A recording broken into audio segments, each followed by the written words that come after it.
¿Listos para recibir la palabra?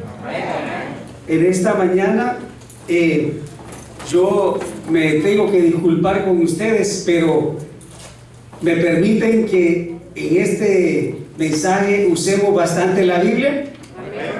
¿Me lo permiten? Saben que anoche estábamos en el grupo y recibí ese texto concerniente a la mamá de Wilfredo, y de verdad me consternó porque me acordé de mi mamá. Y yo sé que si yo no hubiera estado tan enfermo, quizás yo hubiera llevado más antes al hospital a mi mamá.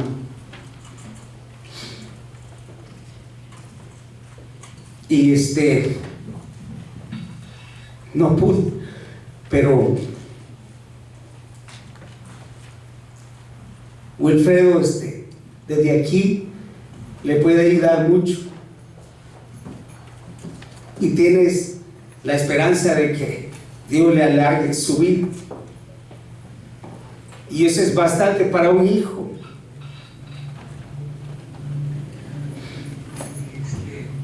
Pero a pesar de eso, que la gloria sea solo para el Señor. Dice la palabra de Dios.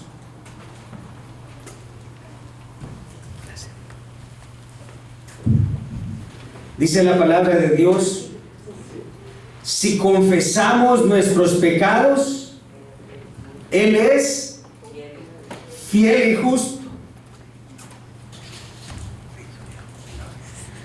Él es fiel y justo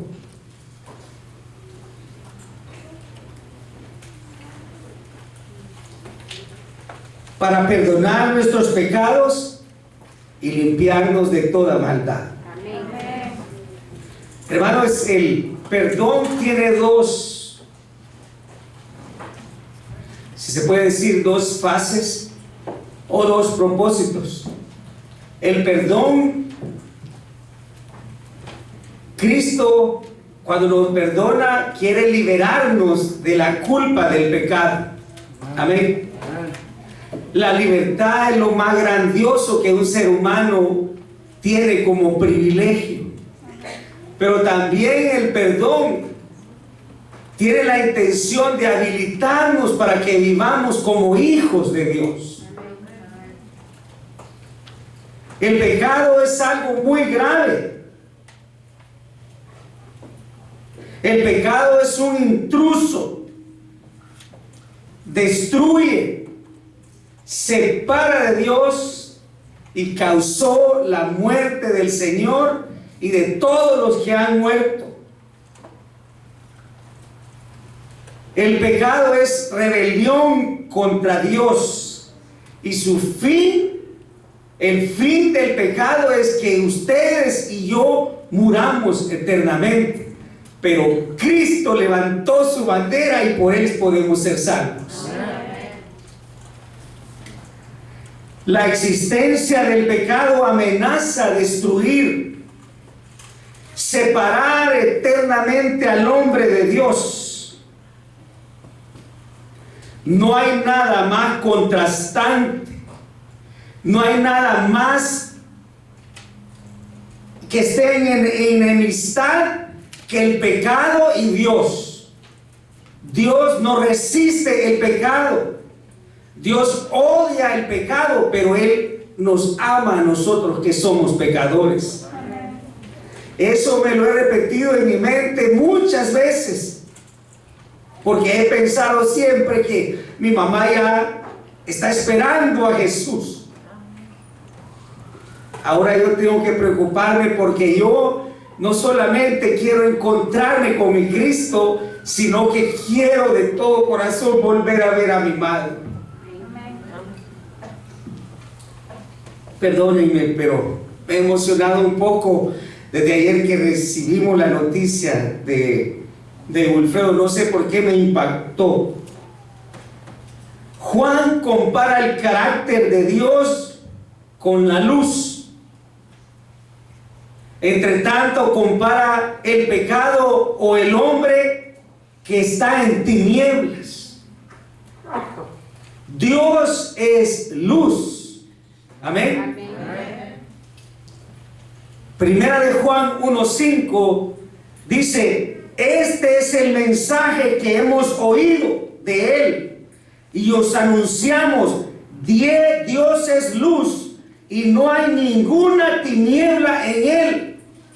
Hermanos, en esta carta de Juan se escribió en griego. Y el griego utiliza una ley que se llama doble negativo.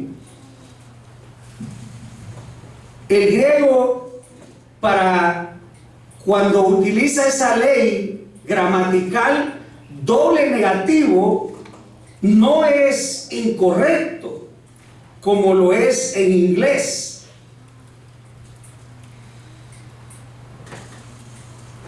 Por ejemplo, en inglés todos decimos I didn't do nothing, pero ese gramaticalmente no es correcto. Se dice I didn't do anything, porque no puede haber un doble negativo, pero en el griego existe un doble negativo con el propósito de que el primer negativo significa algo totally negative, totalmente negativo, y el segundo negativo quiere decir que está muy lejos de que sea la realidad. O sea, el negativo segundo refuerza el negativo primero, y eso cuando Juan lo usa y dice que Dios es luz y no dice no hay ningunas tinieblas en Él, quiere decir que no hay ninguna forma de relacionar a Dios, never, ever, con el pecado. Y me pregunto, ¿cómo es que yo, siendo un gusano pecador, Él todavía me ama? ¿No les parece sorprendente?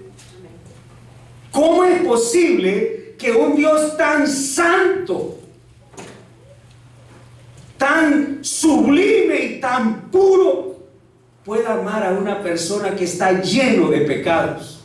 Y no solo eso, hermanos, también pudo enviar a su Hijo para que muriera por él. Hermanos, deberíamos de dar un gran amén en gloria al Señor, porque es increíble, insondable el amor de Dios. Y no lo digo por ustedes, sino que lo digo por mí. ¿Cómo Dios me puede amar a mí?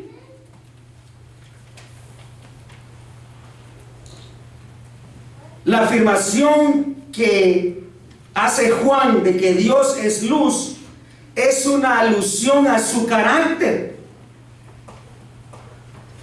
El carácter de Dios es esencialmente puro. Ustedes saben lo que quiere decir eso. Es esencialmente puro. Algo que nosotros deberíamos de aprender aquí, a tener una mente pura, para no andar pensando mal de los demás, para no andar juzgando a nuestros hermanos.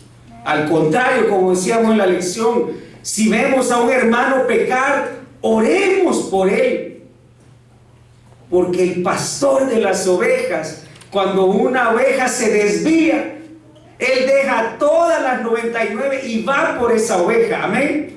Deberíamos de aprender del carácter de Dios, que es esencialmente puro. La esencia de Dios es pureza, algo que ni los niños ahora en este tiempo tienen. En las escuelas les quieren abrir la mente de una sola vez, no los dejan gozar de su niñez y de la pureza que un niño se merece gozar.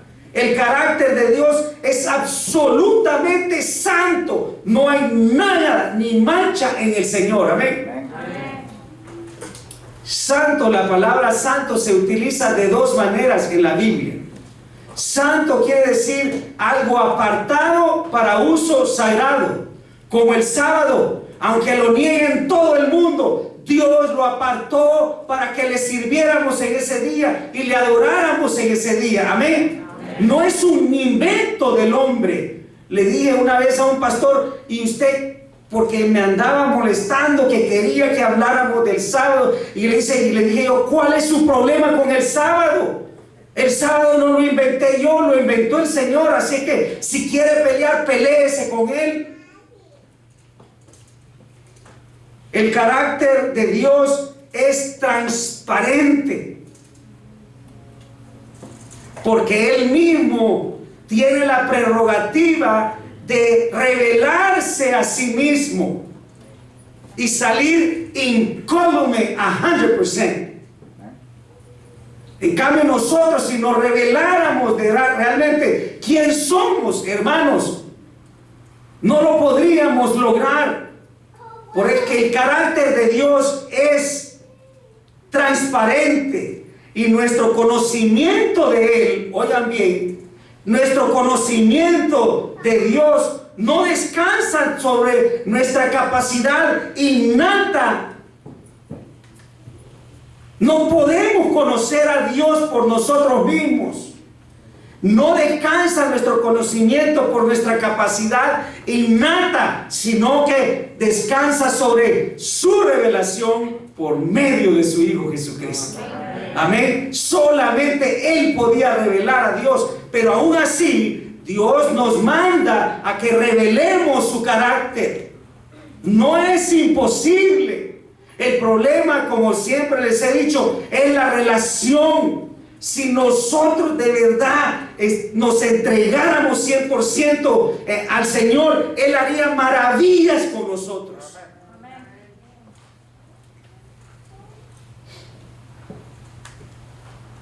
El versículo 5 de Primera de Juan lo vamos a leer. Les pedí que me perdonaran, pero vamos a leer la Biblia y no piensen que voy a tardar mucho, ¿ok? Dice, y este es el mandamiento que oímos de Él y os anunciamos, que Dios es luz y en Él no hay ninguna tiniebla. Este versículo prepara dos cosas en el libro, especialmente en el capítulo 1 y 2. Primero, atiende el tema en relación con el problema del pecado, porque el pecado es un problema. Quiere decir, o sea, compara a Dios con la luz, y Él es luz, pero inmediatamente ataca el problema del pecado diciendo que Dios, en Él no hay tinieblas. Este versículo 5 también es el contexto del versículo capítulo 2 y versículo 3. Miren lo que dice 2:3. Y en esto sabemos que nosotros le hemos conocido si guardamos sus mandamientos. Se concentra en andar en la luz en relación con la obediencia, especialmente con el mandato de amar. Este es el mandamiento, que os améis los unos a los otros. Hermanos, si nosotros nos amáramos de verdad como debemos de hacerlo, no habría ninguna discusión en nuestra iglesia. Pero el pecado se entromete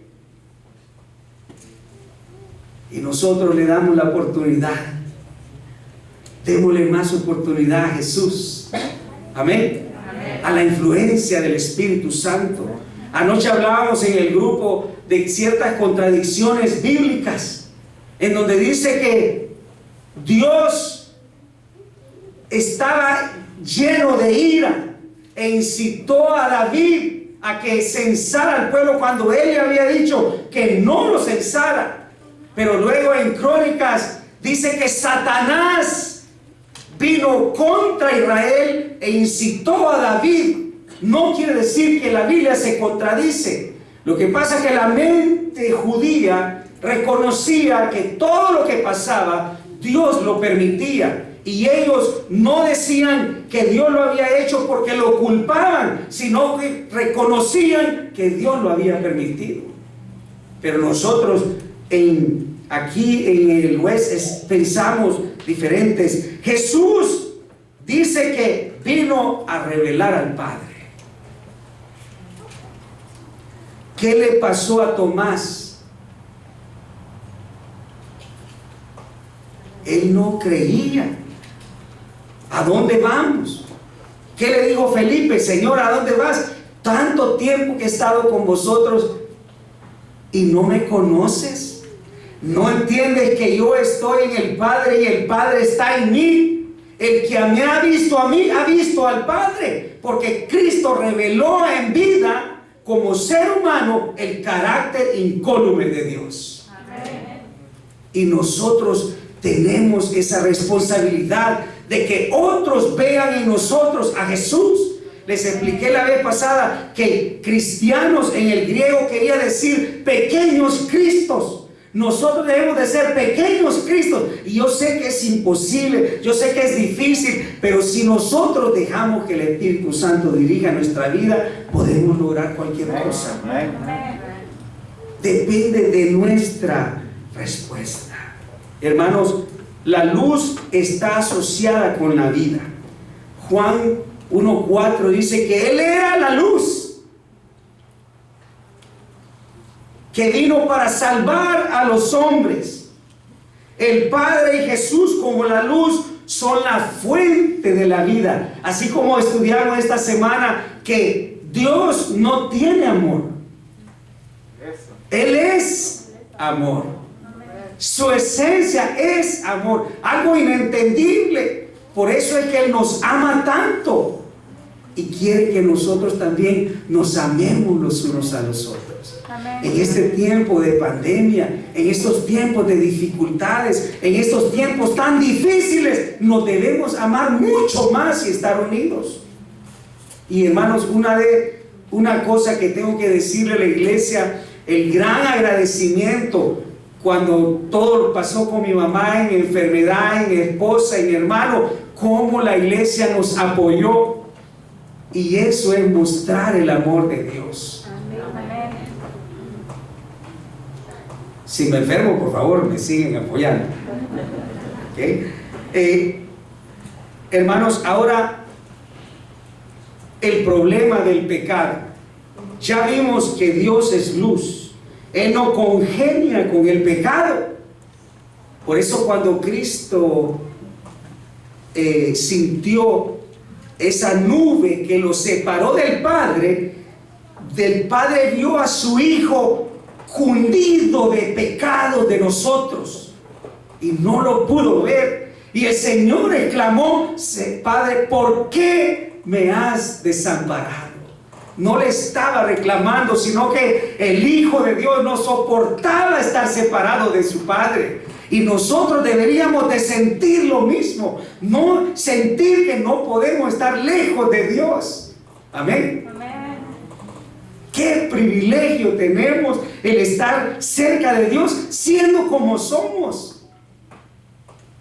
Porque ya alguien ya pagó por todo eso. Amén. Y gloria sea el nombre de Él, amén. Porque Él hizo lo que nosotros necesitábamos y no podíamos hacer por nosotros mismos. Los versículos 6, 8 y 10 de Primera de Juan 1 son claros. Dice así: si nosotros dijéramos que tenemos comunión con Él y andamos en tinieblas, mentimos y no practicamos la verdad.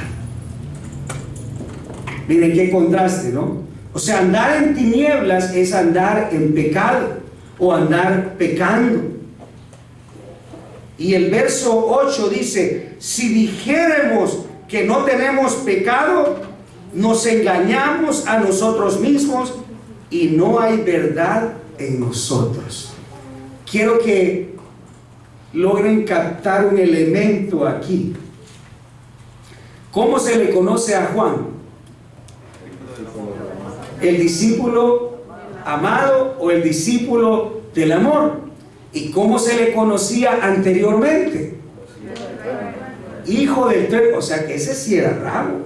Si quería mandar a que quemaran a todo un pueblo, ese sí tenía agallas. Pero miren cómo el haberse mantenido cerca del maestro le cambió su vida. De ser el hijo del trueno llegó a ser el discípulo amado, el discípulo del amor. Dice el linaje de Juan que Juan no se apartaba de Jesús. Juan era el menor y llegó a parecerse tanto a Cristo que se veían casi iguales. Y hermanos, Juan, a pesar de que era el menor, él no tenía edad para que Cristo se lo llevara allá arriba a la montaña y que lo viera glorificado. Si en ese tiempo, a los 30 años, una persona dejaba de ser joven y ya tenía voz y voto en el pueblo. Pero él anduvo tan cerca de Cristo que Cristo lo escogía para que estuviera también cerca de él. A nuestros hijos, a nuestros niños, a los hijos de Malver y Wendy, Cristo puede estar con ellos. Amén. Cristo los ha escogido para estar con ellos, especialmente a los hijos de Sharon y Luis. El orden no altera al producto, ¿verdad? Pero los hijos, Cristo también los quiere tomar para sí. Los hijos de Mariela, todos los hijos de la iglesia, Cristo los quiere para sí. Amén. Y Él quiere darles un lugar especial a nuestros niños, a nuestros jóvenes, a nuestros adultos. Por ahí dijeron que Bill Gates había dicho que ya los viejitos que se murieran, pero no, hermanos, sea que ya estemos viejos, hay vida en Cristo Jesús. Amén.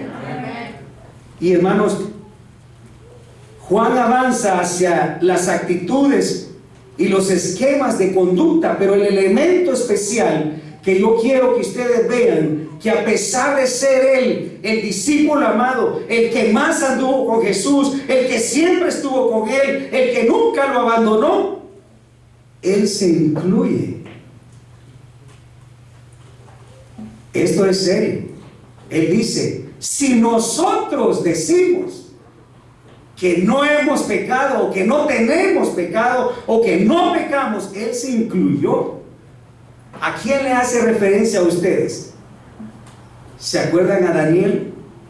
Daniel, dice la Biblia, que él y Job podrían mantenerse como justos delante de Dios por su propia justicia. Hermanos, no hay ninguno, no habemos ninguno aquí, ni cerca. Pero a pesar de eso, Daniel también pidió perdón por sus pecados. Y hermanos, el creer que yo no tengo pecado, o que no peco, o que voy a alcanzar la impecabilidad, es desafiar el amor de Dios. Hermanos, Cristo nos puede dar la victoria. Amén. Pero no depende de nosotros, depende de Él. Amén. Y Juan hace todo lo posible para llegar al versículo 9. Si confesamos nuestros pecados, Él es fiel y justo para ¿qué? Nuestros pecados, y nos limpie de toda maldad. Y llega a su conclusión, porque acuérdense que los capítulos ellos no los dividían, sino que los se dividieron eventualmente, y llega a su conclusión en este sermón y dice: hijitos míos, estas cosas os escribo para que no pequéis. O sea, la intención de Dios es que no pequemos y que vivamos como hijos de Dios. Amén. Pero hijitos míos, estas cosas os escribo para que no pequéis, y si alguno hubiere pecado, ahí entra la diferencia entre el mundo y nosotros. Nosotros no somos mejores que ellos, pero tenemos lo mejor a nuestro abogado, que se llama Cristo Jesús. Amén. Eso es lo más importante. Eso es lo que nos puede elevar a una esfera diferente. Ya son las 12.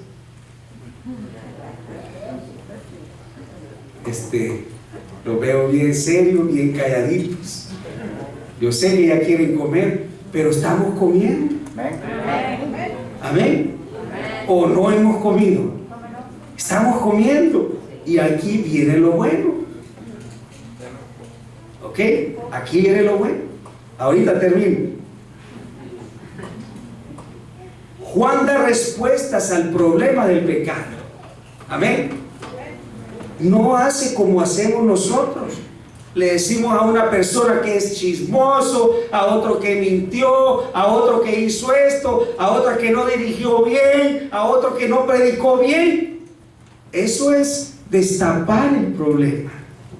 Lo que Dios nos manda hacer es arreglar el problema, porque Dios nos dio una comisión que es la reconciliación. Y siempre que veamos cuando alguien está mal, el propósito debe ser reconciliarlo con Dios. Amén. Y no arrastrar a barrer el piso con esa persona. Hay solución para el pecado. Amén. Hay solución para tu pecado y para mi pecado. Y ese se llama Jesús. Amén. El nombre que está sobre todo nombre, hermanos. Hermanos, ya para ir terminando, según el versículo 9, necesitamos ser honestos. Si Juan se puso en esa lista, hermano Colindres, Juan se puso ahí, que era el discípulo amado, más no nosotros, hermanos. Si debemos de ser honestos con nosotros mismos, a fin de obtener la comunión con Dios. Porque si usted piensa que no peca, que no tiene pecado, usted no tiene comunión con el Señor. En cambio, cuando nos sentimos débiles, frágiles, inmundos, impuros, es cuando Cristo llega al rescate. Amén. Pero si nos sentimos que ya la hicimos, estamos mucho más lejos de eso. La meta de un discípulo de Cristo, óigame bien, iglesia de Shalom, la meta de un discípulo de Cristo sigue siendo no pecar. Amén. Metámonos eso en la mente. La meta de un discípulo de Cristo sigue siendo no pecar, porque amamos a Dios y queremos agradarlo. Amén. Amén. Los cristianos sinceros admiten que son pecadores, pero confiesan sus pecados y Cristo los perdona. Amén. Amén. Y hermanos, para terminar, Dios es luz. Amén. Él alumbra este mundo. Amén. Él alumbró en nosotros, en nuestra mente, la gloria del Señor. Dios es luz. Jesucristo, a través de su vida, su muerte, venció el pecado. Donde tú no puedes, Cristo pudo. Y si Él puede y nos mantenemos conectados con Jesús, podemos lograr la victoria. Amén. Consecuentemente, como hijos de Dios, debemos de vivir en luz. Amén. Y quiero decir esto: si tú te sientes que tu pecado es demasiado grave, si tú sientes que has desagradado al Señor, Cristo te ofrece tu perdón. Y Él quiere liberarnos de cualquier estado de culpabilidad, porque por eso Él dio su vida por nosotros. Amén. Parezco monótono, pero es cierto, hermanos. Esta es la meta. Con el poder de Jesucristo, andar en la luz. Amén. Andar en la luz. ¿Y quién es la luz?